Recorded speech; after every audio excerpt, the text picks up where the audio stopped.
Thank you so much. It's wonderful to see you all here on this beautiful evening. My name is Alex Clark, and I have with me Michel Nieva and Fiston Mwanza. Now, we practiced my pronunciation. Have I done okay? We're going to try to get better throughout. It's always logistics that make one more anxious than the actual conversations, because with brilliant writers, we know that the conversations and the ideas are going to be terrific. So the logistics today are, Fiston, that you have taken 4 trains to come here from Berlin and arrived perhaps about half an hour ago. But you are really determined. You are a determined man who was going to get here at all costs. So thank you very much. We thank you immensely. And Michel, you came yesterday. Yes. But you have to leave tomorrow super, super early to go and talk to other people about your book. We are so pleased to have you here to talk about these wonderful novels. I'm going to start by asking each of you to introduce your novel.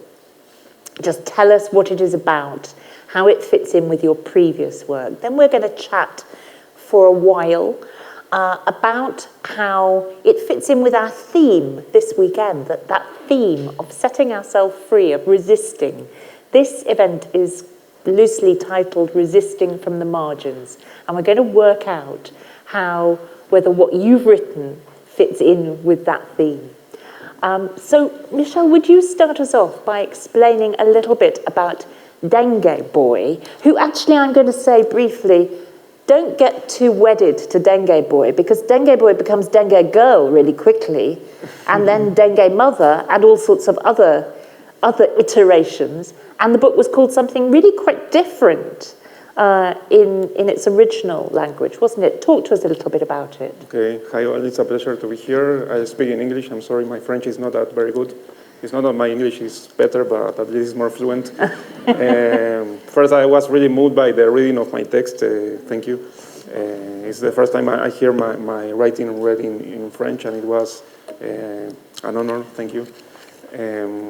So the question was about what the book is about.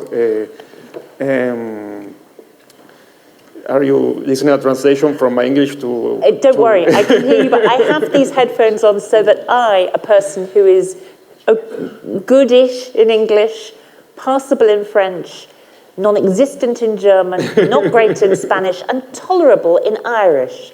But nobody here is speaking Asgaelge in Irish, so that would be too much. It's quite complex.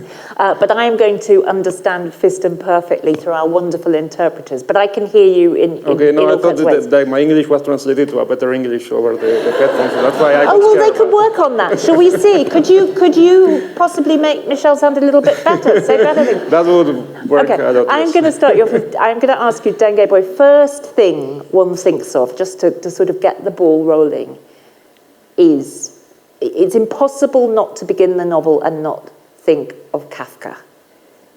You immediately think of an insect who is also a human who is also an insect. You tell us a little bit about it. Okay, well, my novel is called Dengue Boy, and in French, L'Enfant du Monde. And it's the story. I'm a science fiction writer. I call my style like gaucho punk, that is a future shaped with Latin American imaginaries. And it's a story that takes place in a future where, due to climate change, the geography of South America was dramatically changed due to the melting of Antarctic ice sheet. And it's a story of a kid, like he's half human, half mosquito, whose name is Dengue Boy. I haven't saw my book in French, so I'm not actually know exactly what was the translation. But like the influence, like the historical influence or the context is that in Argentina there was a dengue endemic that due to climate change is spread to geographies that because it's a mosquito-borne disease, more common in tropical and subtropical geographies, but due to climate change was spread to geographies where it wasn't common in the past. And this was at the same moment that the COVID pandemic started. But like the government, there was a lot of media attention in COVID and didn't want to have a focus in another like catastrophe that was going on. So the endemic was invisibilized. And I had some friends that had the disease and they couldn't get tested because there weren't tests in the hospitals. So that's like the context of the book in a sort of way. Yes, my friend that was recovering, like just to make it easier, the situation, we started to call him like Dengue Boy, but it was just, he wasn't like in a dangerous situation, but just like humor sometimes makes things makes easier. And that was like the beginning, and me being a fan of Kafka and also on Cronenberg, that's how the character appeared. Yes. I mean, humor is one thing, but this is the most fantastical of books because we are 200 or more years in the future. The world is, a lot of the world is underwater. People are living on little islands where they can amid baking heat. Everything has changed. And then as if that weren't enough, you have a giant mosquito wreaking revenge on humankind. You have capitalism that has reattached itself to the era of global disease, has made that into a way of making money. And you also then have a kind of life force coming from the center of the earth via telepathic stones. Now, did you just sit down and think, I'm going to put all this in?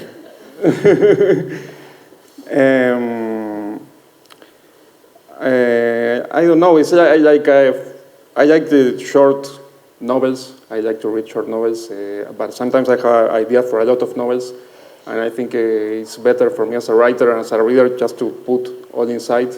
At the same time, it's a tradition in Argentine literature. Like there is a writer, Gamerro, but he says like that Argentine literature is baroque in the imagination, because we have this enormous figure of Borges that he introduced like a paradigm of. We have like the Spanish literature from Spain has a really important tradition of the baroque, and Borges was against that Spanish literature, so.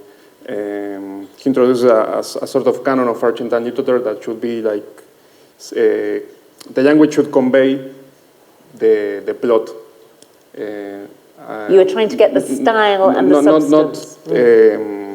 Yes, that be so charged of floriture that is not part of the plot, and I like that idea. Me as well, being a science fiction writer, but I like what this writer Gamerro says, that like maybe. There is a tradition in Argentina that the writing is not baroque, but the imagination it is. Yes. I don't know why exactly that happens, but in my writing, I like to think it like that. But yes, when I started writing, it was hard to publish in Argentina due to there was an economic crisis, and like writing had to adapt also to the possibility of the novels had to be short, otherwise it was too expensive to publish them. So like. I started to introduce, if I had more ideas, I had to introduce them in the same book because I couldn't write another one. So that's how it happened, yes. We've immediately come back to logistics, haven't we? A practical reality. Fiston, can I talk to you now? If you want to hear in French through translation, the headset will help, and you can answer in French too, if that's easier, whatever is easiest for you. Talk to me about the villain's dance, which again is a wild ride of a novel, because when we first arrive in it, we are immediately in a kind of half mythical, half magical world where this central character, the Madonna of the Kafumfo mines, is apparently controlling events, apparently has an immensely complex and close relationship with the people around her and with the way that life is proceeding. But we are tethered to a particular time and place in history. Tell us a little bit about it. Bonsoir. Good evening. Good evening, everybody. I come from the Congo, and once we get somewhere, we greet people, and when they don't answer, it means that there's a problem. Hence my insistence. To me, it's important because I come from the Congo, and the Congo is a country of paradoxes. Why? Well, it's a country in which there are two worlds pitted against each other, good and evil. It's a country which, from colonial times up to this day, has known lots of violence. It's quite an unstable country. Everything's possible in the Congo. You can get to the Congo today with 20 euros in your pocket, and next day you've got 30,000 euros in your pocket. So it's a country that is very dynamic. I live in Graz in Austria, and when I'm in Austria, I get the feeling that time has stopped.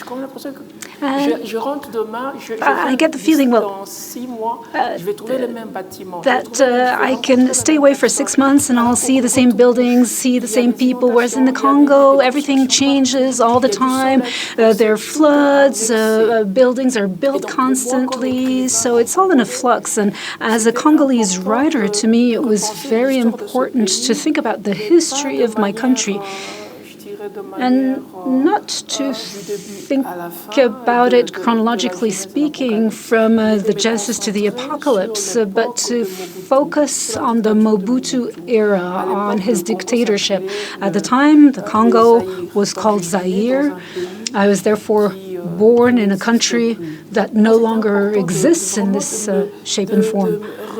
And to me, it was very important to go back to revisit the past, because being born and growing up under a dictatorship is quite an incredible experience. There were subjects that were simply taboo.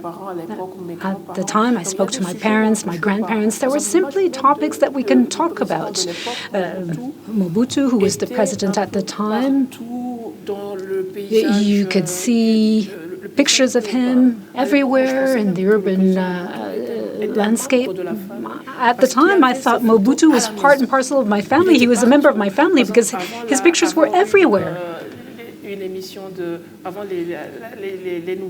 Before seeing the news on TV, his picture would appear coming down in the sky, falling from the clouds. So he was there, he was everywhere.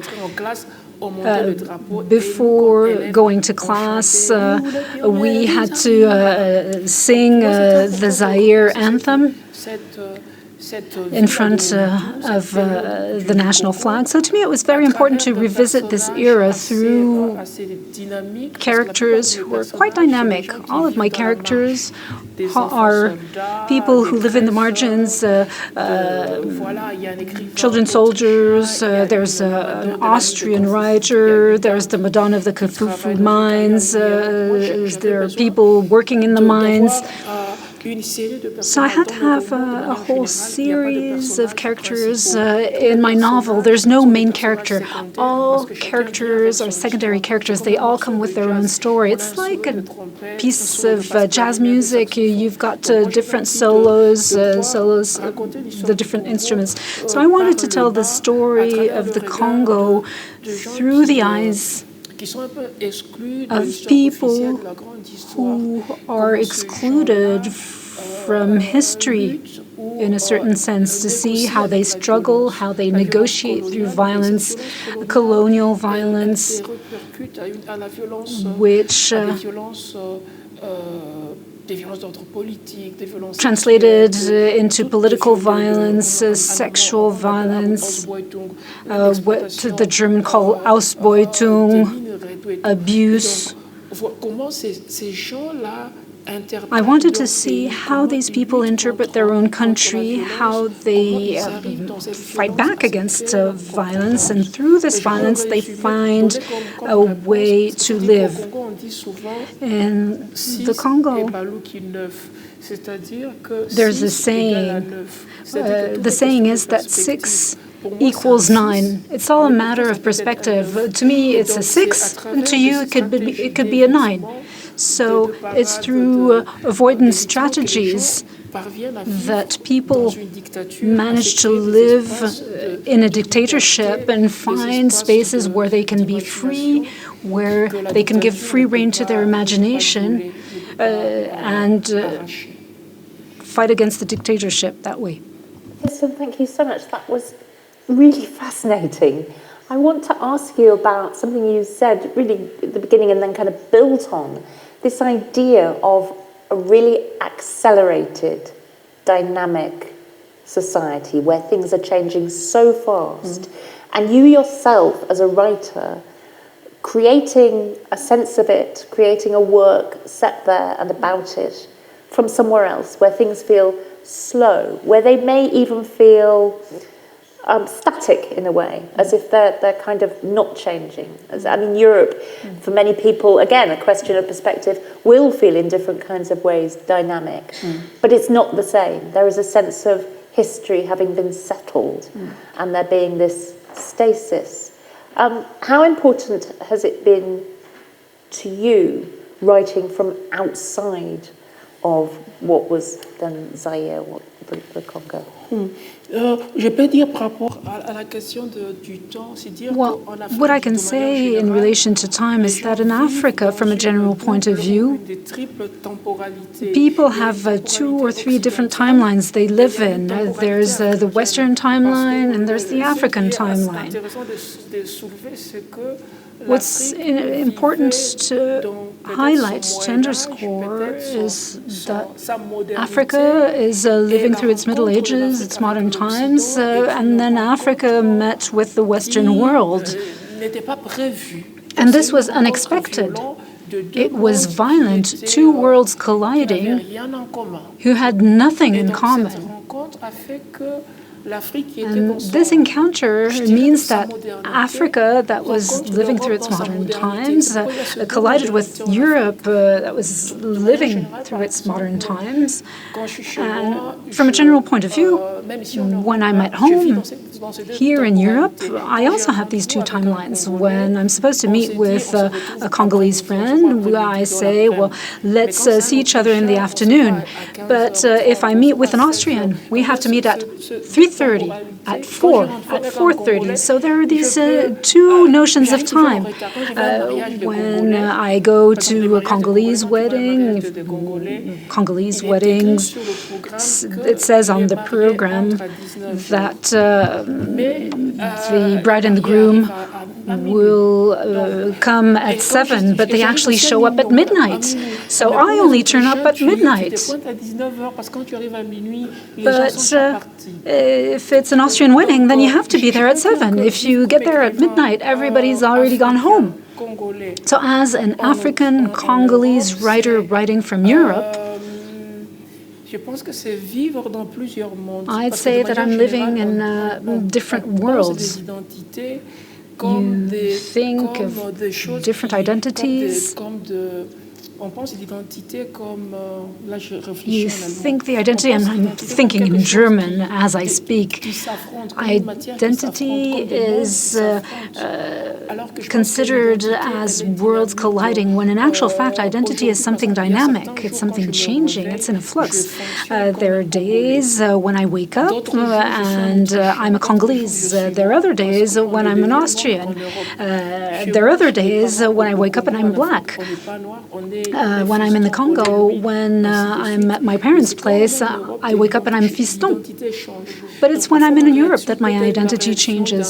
So my reaction is probably that of a Congolese, that of an Austrian, inhabitant of Graz, man, because obviously being a black man also has an influence on the way you perceive things.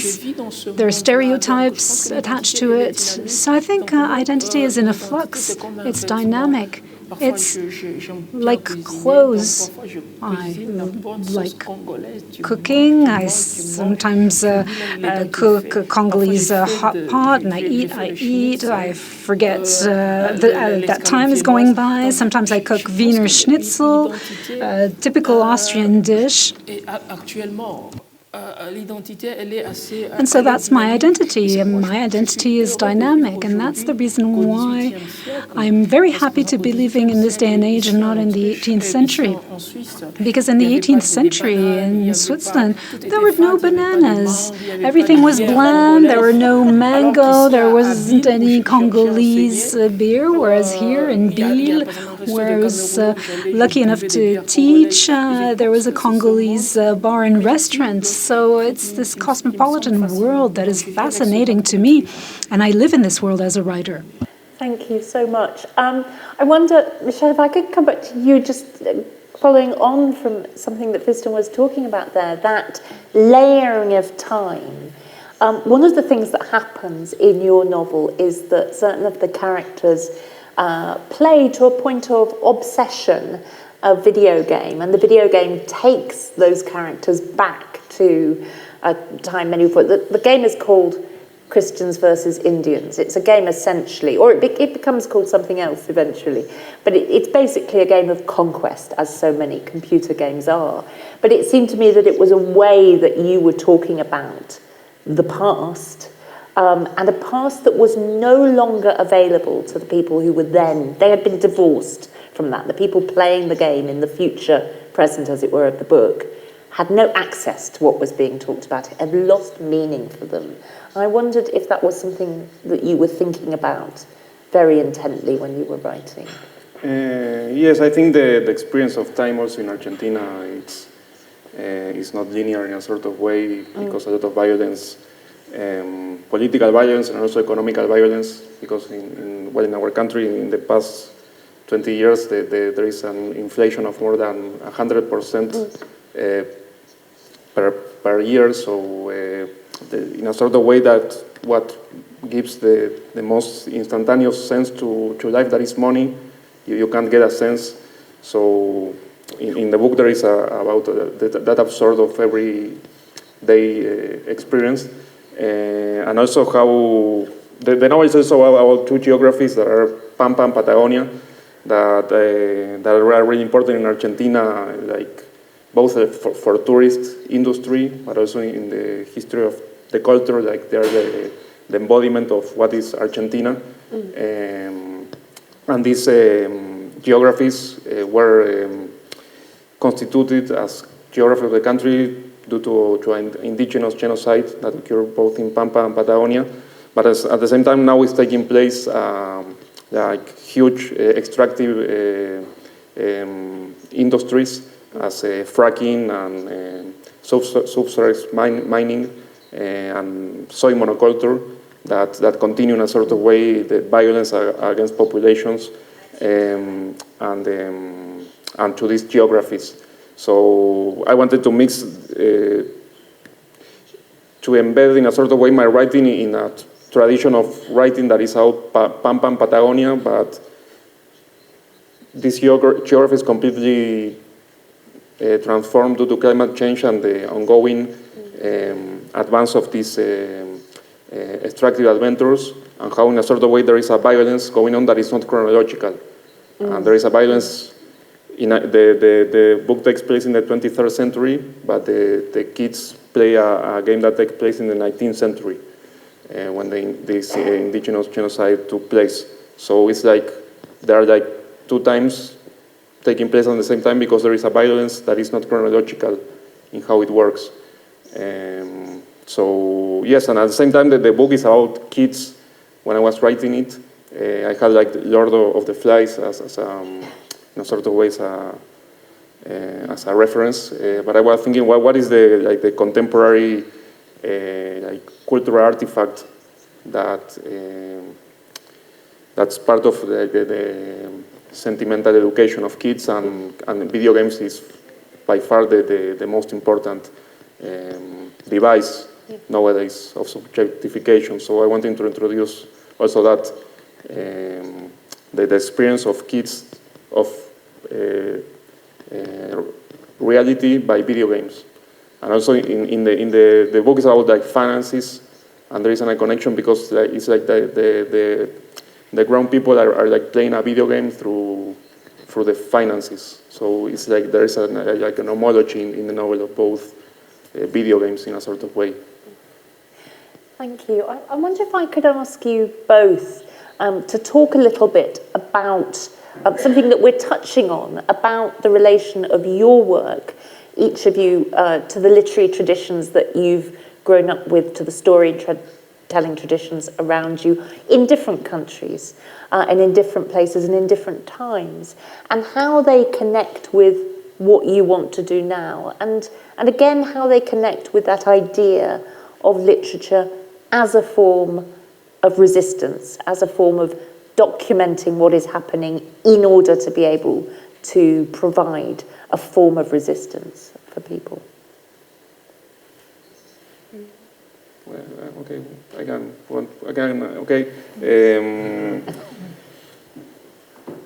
That was a hard question.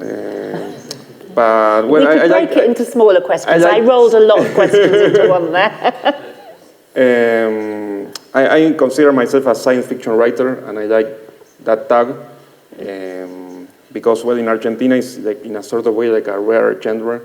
We have as an archetype the fantastic literature, but also when the fantastic literature started in South America, also it was when some writers took that label in like Bioy Casares, Silvino Campo, Borges. It also was like a strange word that was more connected with stories of enchanted houses, that something that wasn't literature per se.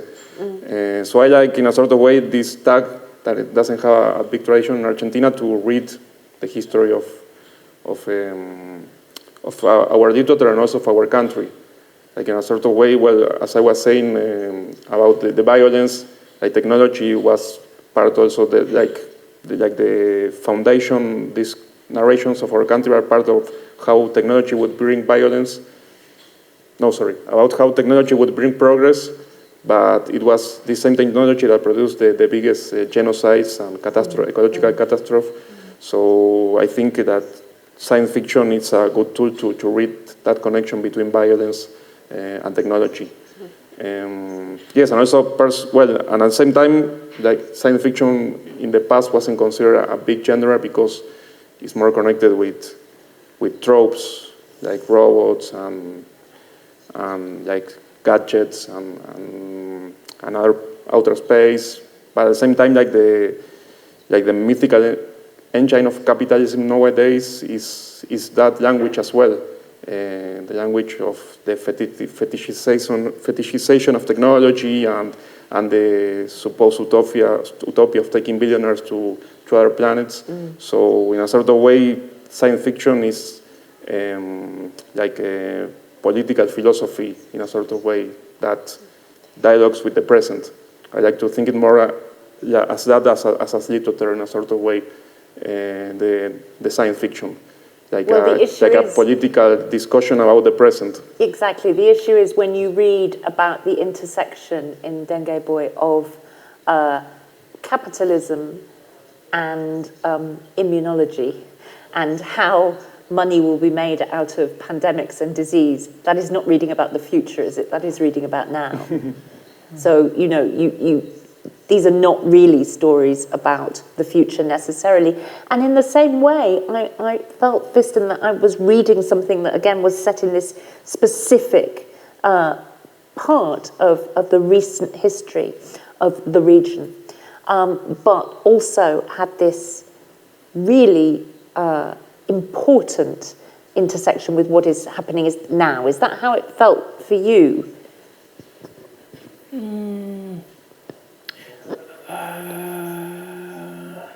Can you repeat your question? Yes, of course.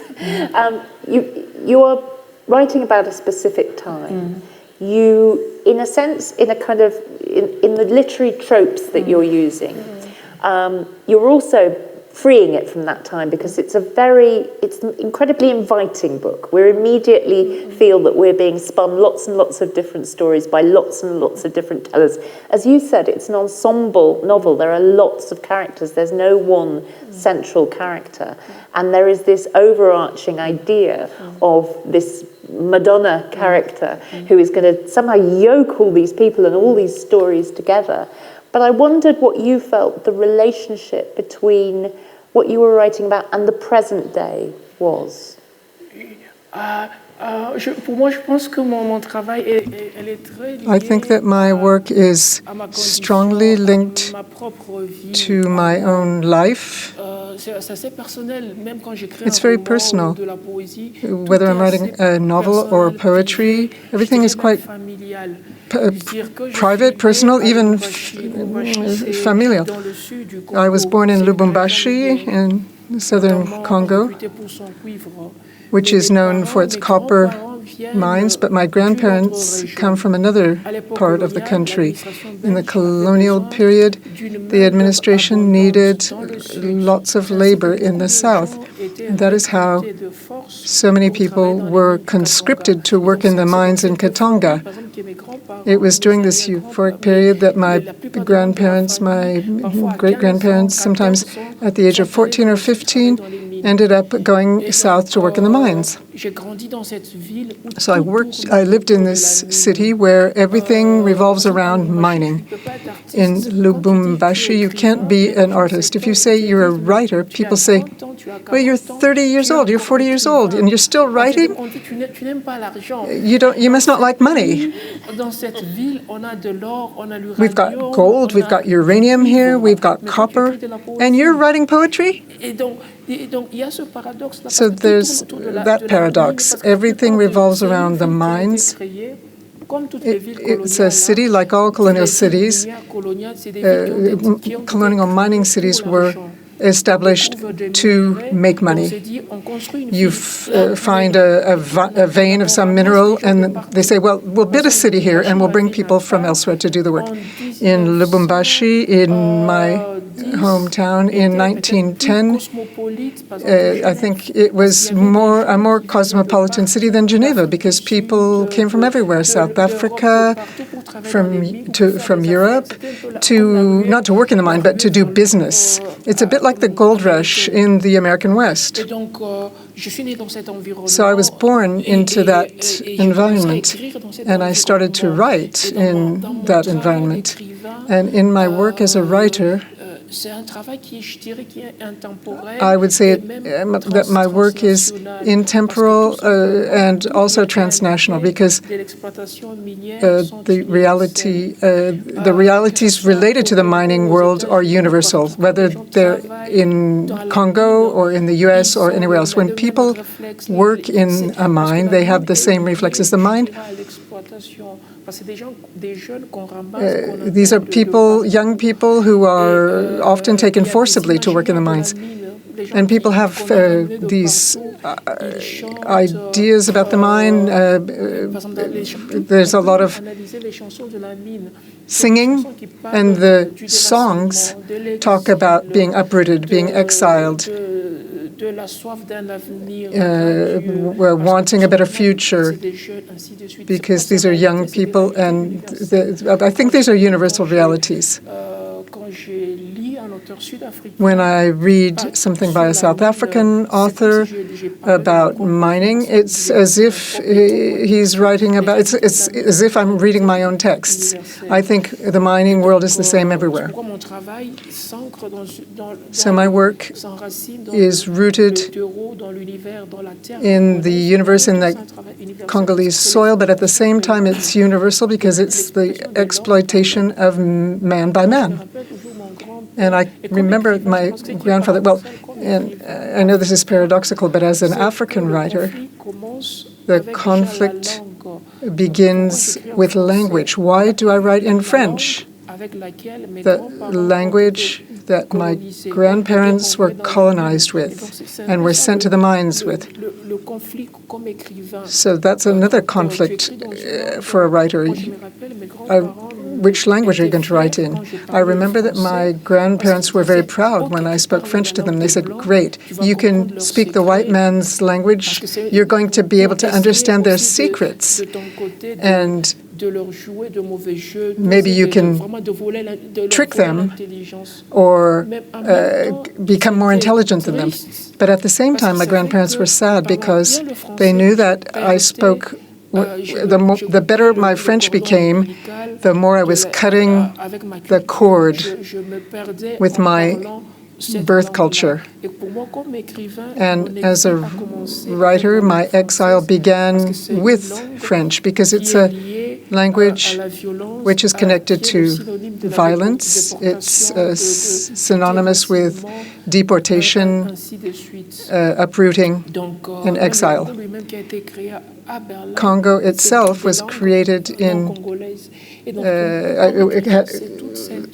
the whole country is this is true of the whole country, and so this gives rise to a certain amount of negative energy, and we have to deal with that with our own sensitivities. You write too sometimes in German, don't you? You switch between languages, and I wondered how that felt for you, and why you did it, and what determines when you make switches. I think as an African writer, I think I'm not just a writer. I think I'm a messenger or an interpreter, a translator, if you like, because my characters, these street children, the miners, they speak Chumba, they speak Lingala or Swahili, and I have to transpose their imaginings into French. I consider my French as a river, and the other languages that I speak, the Chiluba, Lingala, and Swahili, and even German, I see those as tributaries that flow into the river that is French. So I have the impression, well, coming from an oral tradition, I try to take inspiration from the oral tradition in my poetry.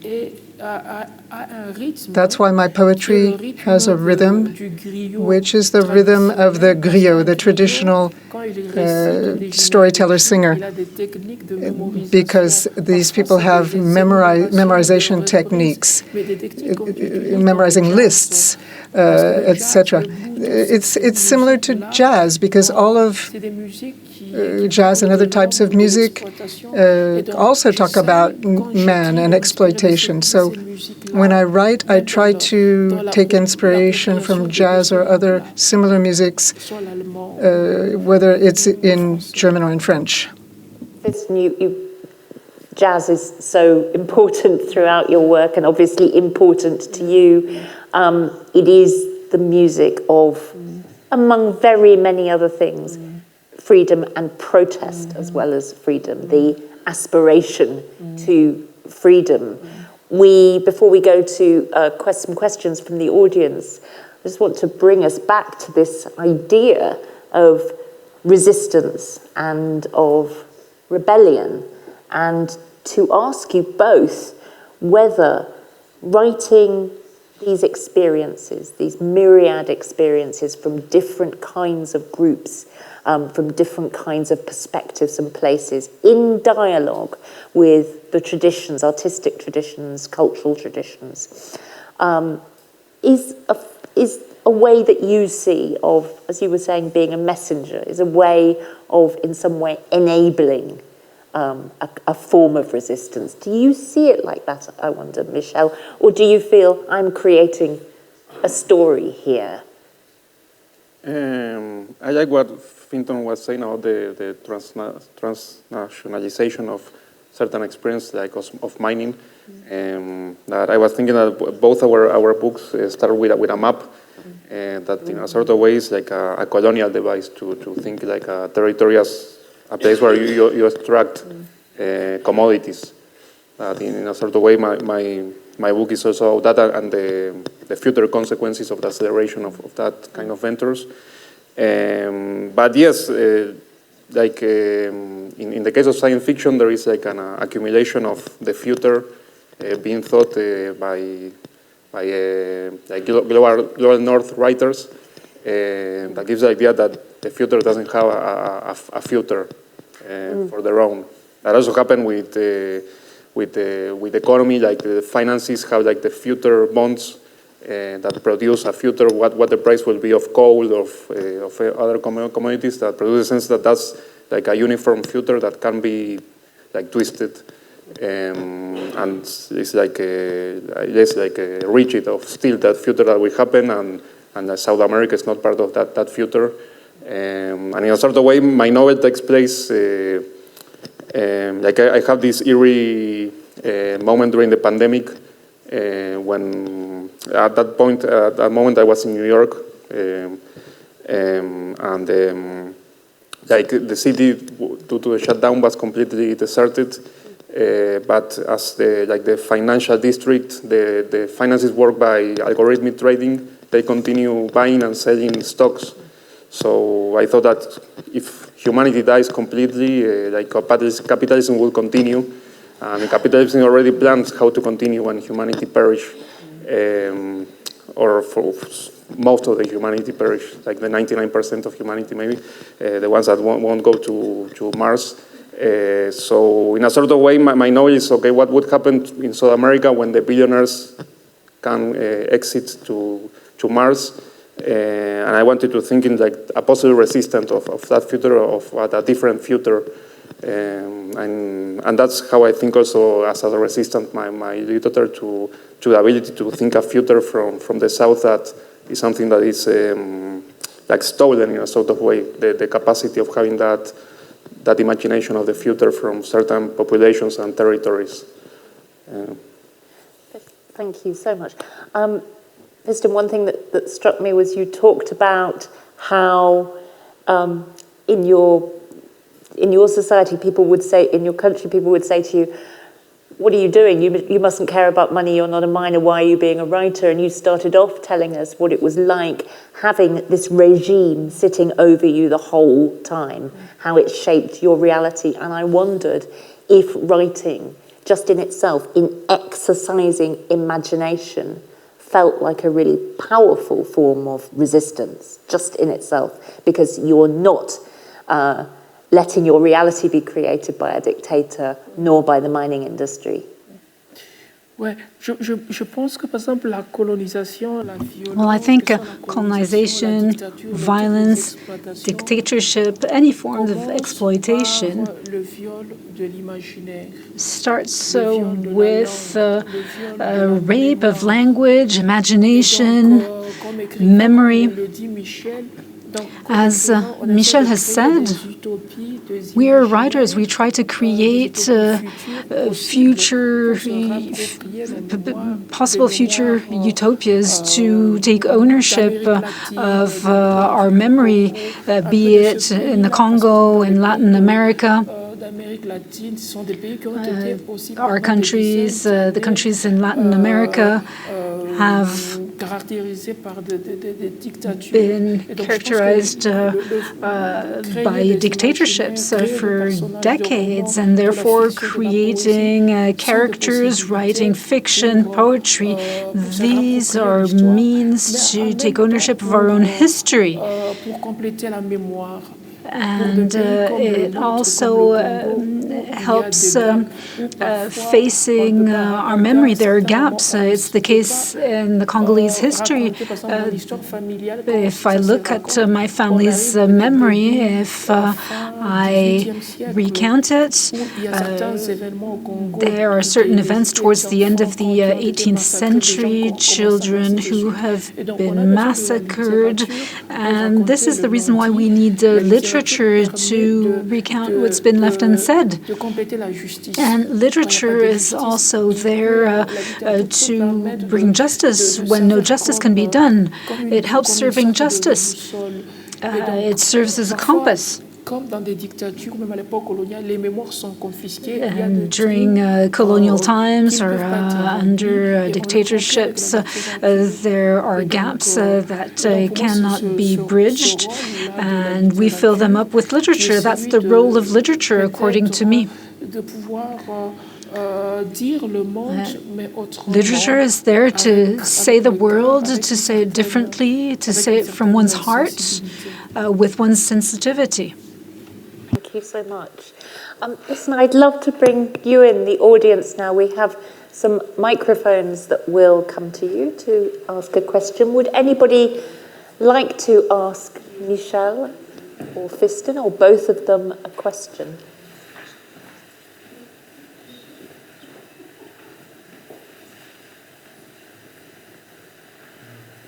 Yes, there's a gentleman just at the back there.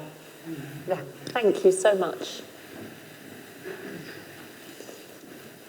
Merci beaucoup. Thank you very much to both of you. I have a question for Fiston, but I guess it could also extend to Michel. Could you share with us what drew you to literature, to writing? You told us that you grew up in a city where everything was subsumed to money. There was this environment around you. Could you share a little more about your upbringing with us? Were there striking moments in your life that brought you to writing literature or poetry? Thank you so much. Merci beaucoup.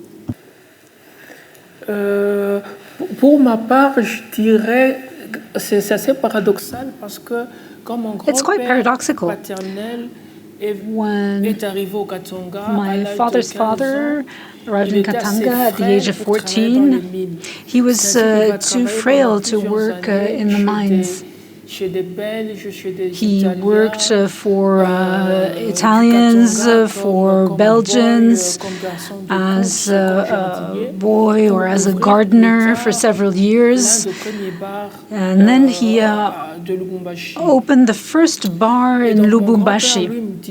And so my grandfather used to tell me that any normal man should have a bar. If you have a bar, people will come to your place to drink beer. Beer never rots, never goes foul. I was brought up by my parents, by my grandparents, to become a barman, to have a bar. And I remember at the time, I was jealous of my grandfather. To me, his bar was like paradise. People were there, they drank beer, they would dance Rumba, they came from all over the place. I loved the energy over there. So I was really brought up with the prospect of becoming a barman myself. And when I was a student, I had beer that I would sell from my parents' home to fund my studies. So I was able to study because people were actually drinking the beer that I sold them. I graduated from high school. My grandparents gave me a little money and they told me, you need to open a store, make money. And so my dream in life was to have 15 children, just like my grandfather, who had 15 children, 15 that we knew of. So my dream was to have a whole slew of children, 10, 20, I don't know. That was the way I could measure my potential success. Having a bar, a shop, many children. Paradoxically, my parents and my grandparents told us that we needed to read books.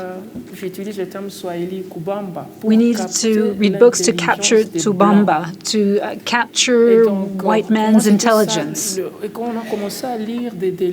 And that's how I started reading books. And that's how I started studying. So I can say that I became a writer per chance. Because up till now, the dream of my life is to open a bar. Now in Europe, it's extremely complicated. You need to have a certificate and a license, whereas in the Congo, all you need is to have money. And beer. Yeah. I have to say, I haven't asked you whether you have 15 or even 20 children, and perhaps we'll leave that as a mystery. Tell us, Michel, about you. When did you start wanting to write, and how did it happen for you? Yes, as you were asking your question, Argentina is a complicated country in economic terms, but at the same time, Buenos Aires has a really big tradition of literature, like a lot of bookstores and libraries. So you had the opportunity to have that, like in parks, people selling books. I think that's how I got into it. I remember seeing a person reading Nietzsche's Ecce Homo. It's a really short, slim book, and this guy was completely concentrated and during hours, in the same page. It's a really complicated book, but I thought how such a slim object can captivate the attention of a person for so many times. I think, yes, that influence in the city. Also, my mother was a reader, so I had. She studied psychology, so I had more psychology books in my house. Like the titles of the books that were all about sex was like, I don't know, that got my attention as well, and started to read the books of psychology that were in my house. I don't think, that's how I got into reading and writing. My God, so Nietzsche and books about sex. Yes, that would be like summarized. Okay. Okay. Unexpected routes into writing, both of you, bar owning and Nietzsche. Yes, we have another question there, I think. Thank you. Hi. Merci. Je m'appelle Fernand. My name is Fernand, and I come from Benin, so from Africa. Je suis très content and I'm extremely happy to meet with Fiston because a few months back we did our utmost to see you, but it was impossible with my students and the Department of Modern Literature. We tried. We received 60 copies of your book through an NGO. Your book received the Prize of the Africas. I think it was in 2022 or 2023, if I'm not mistaken. And so we had this great amount of books of yours. We had to manage it.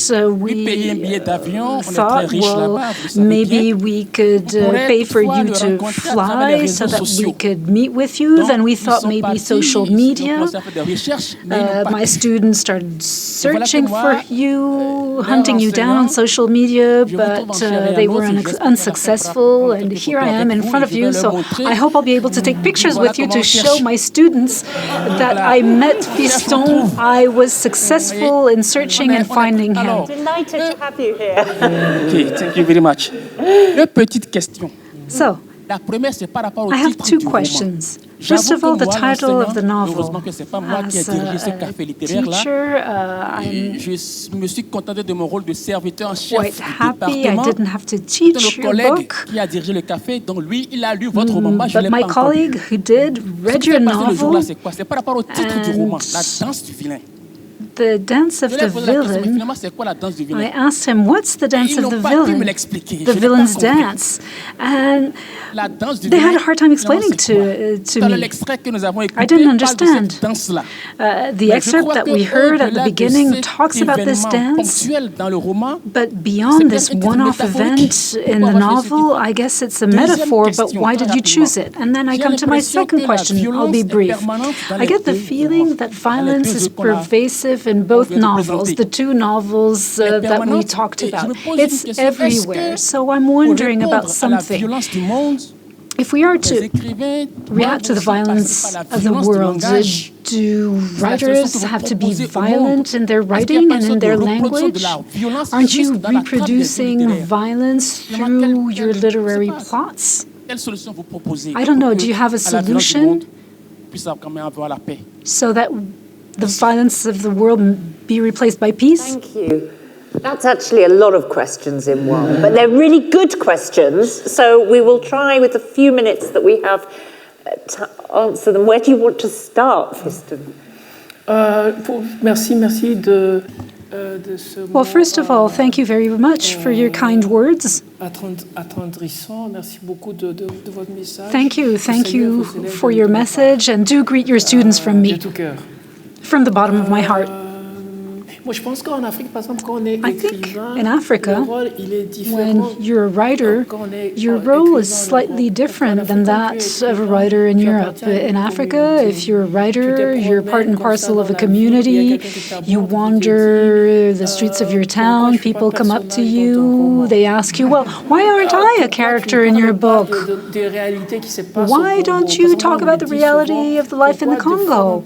Sometimes they ask me, people ask me, why do you make things so complicated? You've got to give street names, you've got to give names to people. But writers have this possibility. They can say things, and our role is different than that in Europe. I've got friends. When I come to a reading, they come to listen to me, and at the end, they tell me, Fiston, you know what? I didn't understand a single thing. I slept through your whole reading. I only came here because you're a friend and you're well known. So the role of authors and writers in Africa is completely different. We're really part and parcel of society. Now, the villains dance. Why the villains dance? Well, in the Congo, because of corruption, violence, people try to take ownership of their own imagination. Congo people say beauty does not exist. It's money that makes things beautiful. In the Congo, you might be extremely ugly, but as long as you have money. And there are dances in the Congo that try and imitate people or musicians make faces. It's a way of showing, you know, I might be ugly, but I do have money. So this is the source of inspiration of this dance. I have to say that in the Congo, music, dancing, the river have an important role. The Congo is 80 times as big as Belgium. It's huge. There are these three elements: music, Lumumba, and the river. And these give an identity to the country. So without music, the river, and rumba, the country would not exist.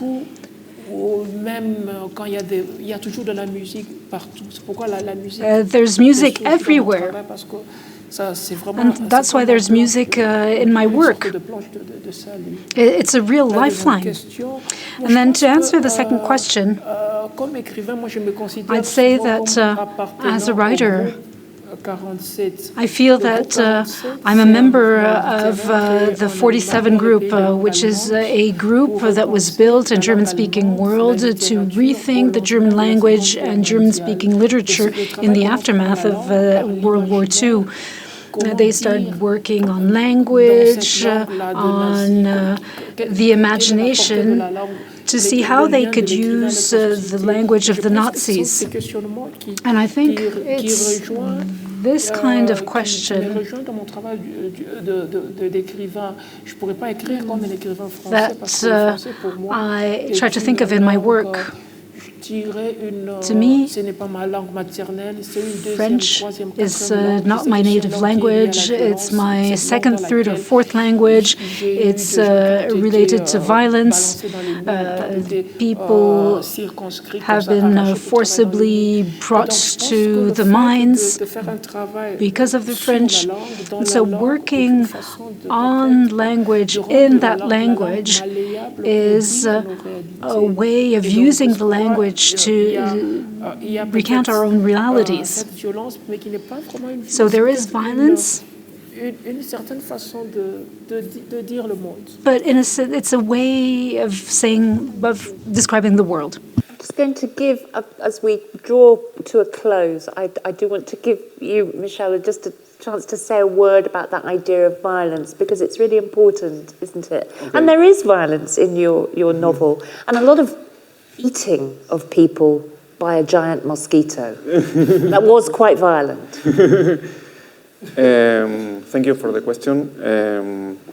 Yes, now what happens due to a mixture of the catastrophe of our time, but at the same time of political correction, that I hear a lot of people saying that dystopia is not a genre we should practice because we live terrible times and it's like artificially adding more awful ideas and prospects to the present.